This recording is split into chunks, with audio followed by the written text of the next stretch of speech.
Si Don Lorenzo Alberto po ay tatay. Tatay ni Teodora Alonzo. Si Teodora Alonzo ang nanay ni Jose Rizal. May pumapasok na truck and then lumalabas madaling araw. So, ginigiba na pala. Oo. And then, nung 2012, nag-collapse na talaga siya. Pero nagtataka ako, no, bakit nung time na maganda pa yung bahay, ba't hindi pa siya binibili noon? Kung kailan may gumigiba na or ano?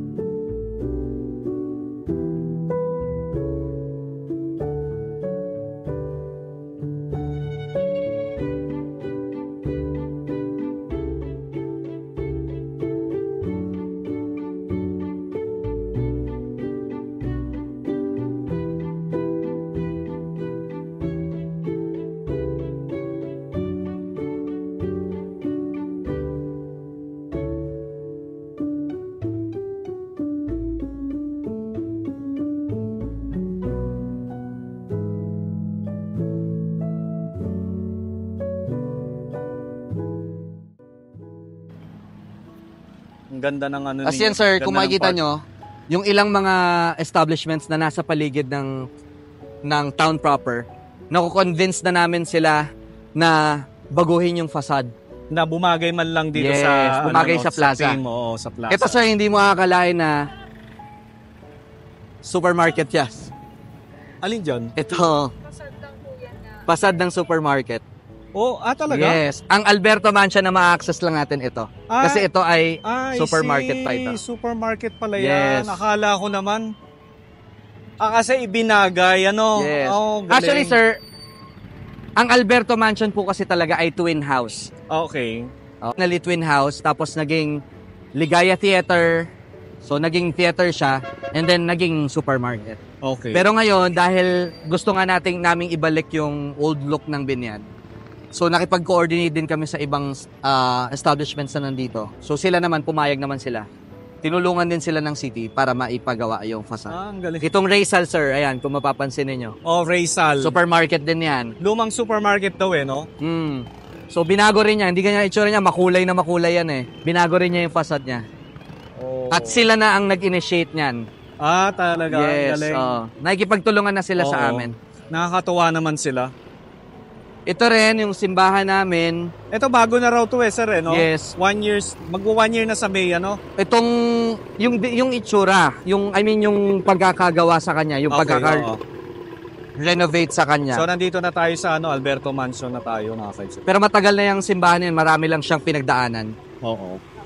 Mga structure na po yan, sir. Kasi, So, ito ang supermarket. Ito po. Yung kabila, ito, no? Ayan close po yan. Ito So, ang ito lang na. supermarket. Akala mo, sakop siya ng Alberto Mansion, pero hindi. Hindi pala siya. Yes. So, yan.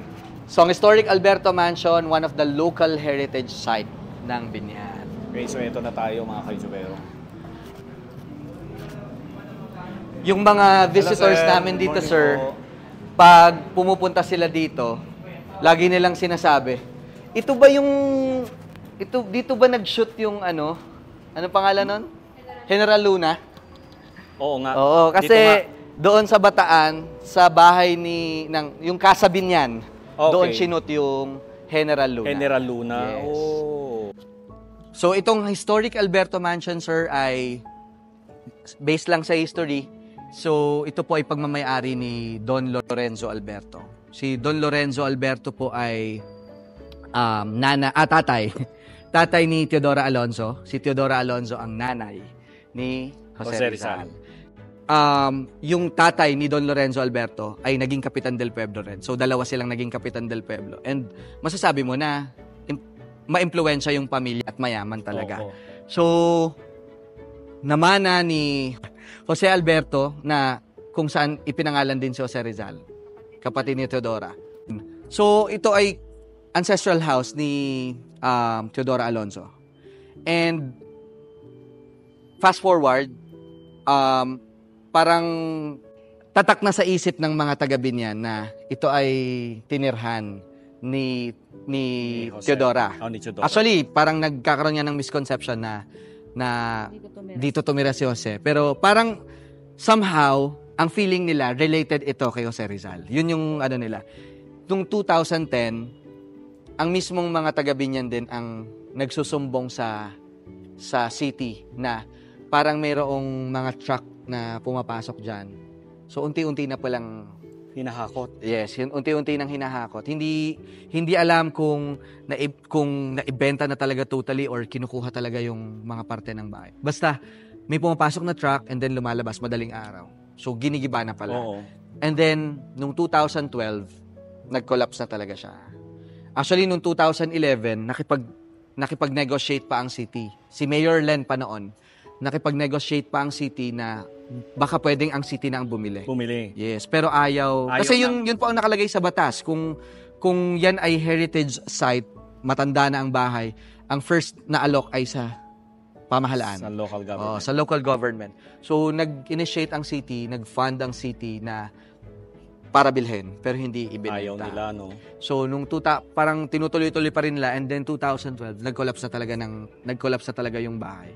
Kasi wala na po pala siyang laman. Wala nang laman sa loob. Even yung kanyang... So, hindi nila napapansin sa labas? Hindi, sir. Kasi truck sarado na eh. Truck na yung Sarado po, as in buo siya sa labas, pero pagka tingin mo sa loob, wala na pala siyang laman. Wala na pala siyang laman. Wala na siyang laman. As in, wala na po talaga. Chinap-chap na. Chinap-chap na yung bahay. And then, doon na-alarma yung mga tao. Kasi, parang, hindi na rin nila ma-imagine ano ang itsura ng Binyan pag wala itong malaking structure na to. Tapos, parang makukuha pa sa kanila yung Pride. feeling nila or pride nila na ito yung piece na something related sa national hero. So, na-alarma sila and nagkaroon ng iba't ibang mga cultural rallies. Yes. Hindi naman ni rally talaga, pero nagkaroon ng cultural rally. Makikita niyo yan, sir, sa iba't ibang... Sayaw, awit. So, bata pa po kami nun ni Sir Paul. Oo. Kasama kami doon. Parang high school pa ako nun, sir, nung Oo. nagkaroon ng rally. Initiative din ng UACCB. The United Artists for Cultural Conservation and Development. Si Sir BJ pa rin po. Si Sir BJ ang Nag-head. head. So, nung naalarma na 2012, nag-move na, parang inalok, hindi talaga Ayaw pa rin. Oo. O baka naman Hanggang sa- na sila, no, together. Hanggang sa wala na ano talaga siya, giba na talaga siya. So, nakikita na siya ng tao na giba. So, nung pumasok po si Mayor Arman de Maguila, kasi ang trust niya is one of the trust niya ng panunungkulan niya ay heritage conservation talaga. Pinush niya na mabili yung bahay. So, 2016, pagpaupo niya, inalok niya ulit yung family. Kami na lang ang bibili. Nag-fund siya. Pero, hindi pa rin binenta. Hindi pa rin talaga. So, ang ginawa niya, dahil Ayaw pa rin. ayaw nyo, so, ginamit niya yung power of eminent domain. Dahil kayang i-expropriate, okay, expropriate Oo. natin. So, in-expropriate, in-expropriate siya in celebration pa ng birthday yata ni Rizal, I think. 2017, that's 2017, June 2017. So, in-expropriate ang bahay, nagkaroon ng possession ng city, and then nagkaroon ng mga hearing, ganyan-ganyan. Tapos hanggang sa unti-unti ng, napupondohan yung pagbubuo ng bahay. How ironic lang, kasi kagaya ng sabi niyo kanina, sir, kasi ang bumili ng bahay para ilipat sa Bataan ay si Sir Jerry Acuzar. So, nung bidding, nung itatayo na yung bahay, ang nanalo sa bidding dahil mura ay si Sir Jerry Acuzar. Sila ang... Kasi may plano na rin siya. May plano na. So may bidding pala. At Akala sir, ko- may promise kasi. Okay. May promise kasi na Na ibabalik nila baka may yung ibabalik na isang parts. ng bahay, ganyan. Kasi nasa kanila yung original eh. So, yung promise na yun, of course, hanggang sa ngayon ay pinangahawakan pa rin ng city. So, nung ginagawa na ito, nung 2019, inaugurate siya December 6, 2019 ni former Vice President Lenny. So, inaugurate siya kasabay ng pag-turnover namin ng cultural mapping sa NCCA. And then, after that, naging open na talaga siya sa public. Pagbukas talaga namin nun, sir, dagsa ang mga tao. Oo. They are very curious anong nasa loob. Buti na lang. Pero syempre, iba pa rin kapag original yung bahay Yes. dito. Kaya pag tinatanong kami, sir, ano po original dyan? Parang somehow na Parang- kami, biglang nalulungkot kami na ang sasabihin lang namin, less than 10% ang Oo, original ganun. din sa bahay. Pero itong O hagdan, nga, alam ko nga original. 90% bago 10% na lang yung original. But at least the site is original. Yes, Oo. yun At pa saka rin naman. kinapi talaga nung itsura ng bahay. Ano po? Opo. Tapos parang, natigil lang yung operation kasi libre ang pagpasok. Libre talaga. Oo. Nagsushoot ang mga bata, everything. Basta academic. So may mga nagsushoot na bata dyan, may mga nagtutour. Yan, kagaya niyo po, sir. Nagsara lang siya nung pandemic. Yung pandemic talaga. Pero dahil si Mayor Arman gusto niyang magamit pa rin ng mga tao. Start ng pandemya nung paglabas ng vaccine, ginawa niya po itong vaccination site. Oo. So for 2 years naging vaccination site po ito. Yun nga yung sinasabi niya na noon ang nakakapasok lang dito ay mga mayayaman. O makikita Diba? mo mga magagara. Ilustrado, Pero mga pero sinasabi niya sa mga tao, ito po ay para sa inyong lahat. So pwede kayong pumasok, pwede niyo gamitin ang facility. Oo. Tara sir, pasok tayo para makita natin yung loob. So yun sir, 2009 nag-start yung battle para sa conservation ng house. Oo. Then 2019 siya natayo. So 10 years siya. 10-year battle. 10-year battle siya. Grabe, ang haba. Sobrang haba. Tumanda na nga po ako, sir. Oo. Si Sir BJ Pero- tumanda na po. Pero nagtataka ako, no, bakit nung time na maganda pa yung bahay, ba't hindi pa siya binibili noon? Kung kailan may gumigiba na or ano? Sir, noon hindi rin namin alam, pero Tira naman po. Oo, yung family. Opo. May nakatira dito, like, wala na may ganap sa labas. Makikita mo may mga nakasilip na pamilya. Oo. may tao pa rin eh. Siya aakalain talaga na Okay. in need pa na siya. Oo. Okay. So, hindi nasabi ka agad sa local government na... Inalak naman po ng government kung nalaman na, Oo. okay, gusto yung benta. Pero, yun na. Choice lang ng family. Oo. So, etong hagdan na to, hindi na to original, ano? Hindi na po, sir. Replica. Okay. So, 90% bago na siya. So, yung halos makikita niyong 10% gamit na dito, lang sir. yung original. Inilagay lang ito ng city para lang ma-feel ng mga pumapasok kung ano ang feeling kapag ka nasa Spanish era ka. Oo. Yun lang yun. Pero hindi na siya original na part ng bahay. Ayan. So, ito... Maganda naman pala eh. May nag-shoot na ba rito, sir? Meron po. Maria Clara, hindi pa. Hindi po. Hindi pa. Merong nag-shoot dito isang beses. Parang pinayagan ni Sir BJ. Movie yun eh, no? Testing lang. Testing lang. Pero dahil parang nagkaroon ng meron silang ginawa, nagpukpok sila ng Okay. So parang sumama rin ang loob ni Sir BJ. Kasi parang Sabi, it will not work talaga. Oo. Pag mga ganyan. Kasi hindi naman pwede. Yun ang mahirap talaga no, kapag mga pelikula kasi marami silang pwedeng masira eh. So ito sir, yung mga nakikita niyong painting, hindi naman talaga siya part ng bahay, pero nagkaroon kami ng under ng historical division namin. Parang nakipag-partner din kami sa mga individuals na binyanan sa artists. So nagkaroon sila ng mga temporary exhibitions. So, Nandyan po muna yan. eto bang mga paintings na ito ay for sale? Okay. For sale din. For sale ito ha. Pero syempre hindi nakalagay dyan yung price. Kayo na lang yung mag-i-inquire sa kanila. Meron bang Facebook page ang Alberto Mansion or sa Wala po. cultural lang? Sa amin na lang po. Sa Binyan City Culture, History, Arts and Tourism Office. Sige. May website. Opo, may website din po kami, yung experiencebinan.com. Sige. Opo. So ilalagay So, ko na nandun lang po yan lahat. sa description. So ito yung tinatawag na galinera nung araw. Yung may taguan ng manok sa Mga ilalim. manok, mga bisita. Pero syempre ngayon, Bago na rin eh. lagay na ng sapatos, libro, Pero nakakatuwa lang na malaman yung mga use niya dati. Opo. Kasi ngayon iba na talaga eh. Mako-compare nyo po yung use niya noon at ngayon. Oo. Ito saan ito? Hindi ba to Alberto? Ay, Hindi hindi. po eh. Project lang. Project lang. Parang ni-render lang eh, no? Parang photo, ni-render. Tapos Okay. ginawang, Architecture students po. Ang galing nito. Ganda. Yung Kwento ba yan?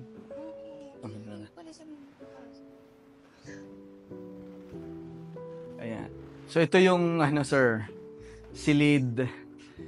Ito Kung yung saan parang- pag pumunta ka sa Bataan, dito nila sinasabi na dito nangyari yung controversial scene na parang sinasabi nila na paglason umano ni Teodora sa asawa ni Totoo ba Jose. yun? Actually, hindi namin Hindi kasi mabalidate, sir. oo, Kasi even yung family, hindi rin naman nila dinidisclose yung Oo. issue. So wala tayong concrete na Oo. atay bed.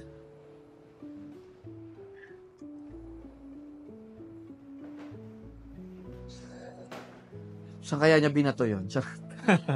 Saan kaya banda, no? Dyan, tapos nagposa lang. Pero ang galing ng pagkakakapi ng flooring, oh. Kala mo talaga luma na siya. No, sir, ano? Opo, ang sir, ang Las Casas ay meron talaga silang mga pagawaan. Ng mga ganito. Yes, even bricks, yan yung mga makakapal na Oo. Ito mga doors. doors, may pagawaan talaga sila. So, parang na-master na nila yan. Ayan, tas tingnan nyo sir kung gaano kaganda ang view pagka kayo ay nasa Ganyan isang dito. mayabang pamilya. Ayan. Yung sarap naman. Pero syempre, noong araw, hindi ganito ka-busy. Opo, walang Wala pa sasakyan. masyado, oo. Walang sasakyan. Tapos yun sir, di ba, meron kasing tinatawag na reduction. So, the more na mas malapit ka sa plaza and sa simbahan, hindi sabihin, mayaman ka. Mayaman. Mayaman ka. Oo. So, it shows na mayaman ang mga Tapos tayo sa other side of the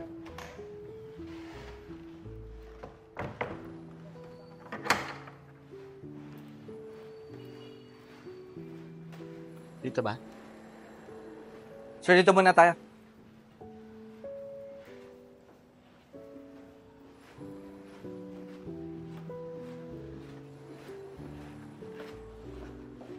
Pero sir, of course, meron pong plan ng city government na i-curate siya ng maayos para maging isang lifestyle museum. So, ipa-fund pa lang po yun, pero at least may may plano para Oo nga, yes. Oo. ayusin. And nag-hold po kami ng mga temporary exhibition. So, may plano na rin kami na mag-tie up dun sa mga local na interior designers. Like, Oo. nagma-manufacture ng mga furnitures. Oo. So, yun yung Omo furniture. So, may plano na rin kami na mag-curate sila dito. Mm. Sa amin. Yeah. And sir,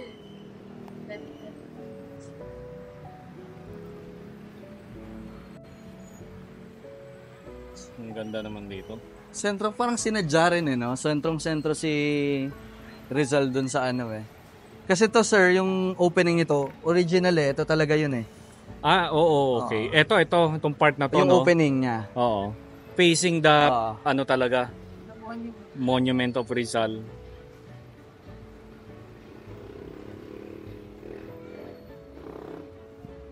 Nice. At least, I'm sure tuwan-tuwa yung mga tao dito sa Binyan at kahit man natanggal na yung original na bahay, may naitayong Yes bago. po.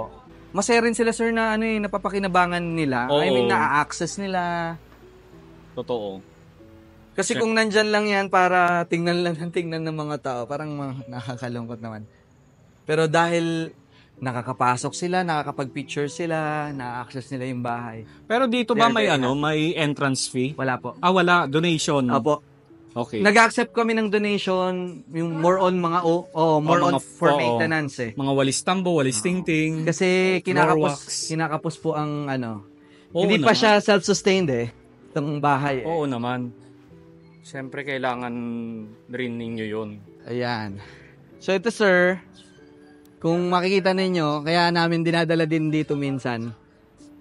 Ito yung aming palengke. Oo. Nakapunta na po kayo sa palengke namin, sir? Oo, Nataanan yes. nyo kanina. Nakapunta na ako, So kung mapapansin ninyo, pinattern namin yan sa Alberto. Hindi ganyan ang itsura niyan before. So, nirenovate namin yung facade niyan ay ipinattern namin sa structure Ang galing ng Alberto. mayor nyo. Sino nga ba mayor nyo? Mayor Arman Dimagile po. Attorney Arman. Tapos ito sir, tong katabi, na yan, Tatanggalin This yan. one, ito. Yes, yung katabi ng lumang... Ito kasi ay lumang munisipyo. Mamaya, Oo. papasukin natin yan, sir. Lumang munisipyo, yes. Yung katabi, tatanggalin na yan, pero may itatayong bago. Ang itatayo po dyan ay yung sentrong patanghal na sining sa Binyan. Yung Binyan City Center for Performing Arts. Theater siya. Magkakaroon kayo ng ganun Yes, dito? 500-seater theater. Oh, ang galing. Nice. Kasi, ano rin buhay na buhay po dito yung performing arts. Meron kaming 7 performing arts group. Oo. Meron kami for theater, which is part po kami. Siya ang managing director. Ako po ay council master. So, meron din kaming choral, meron kaming folk dance, meron kaming mga musicians, brass band, angklung, kawayan, may rondalya. Tapos meron kaming pop group na mga singers. Sarsuela, meron kayo? Part po na siya ng BMC. Part na siya. siya, Okay. ng choral. Okay. Ayun. So, binuhay ni Mayor Arman kasi nakita niya na yung talents parang nag-grow eh. Oo. So, kailangan may training ground mismo. Official na home na matatawag. Yung ganun. Okay, baba na tayo.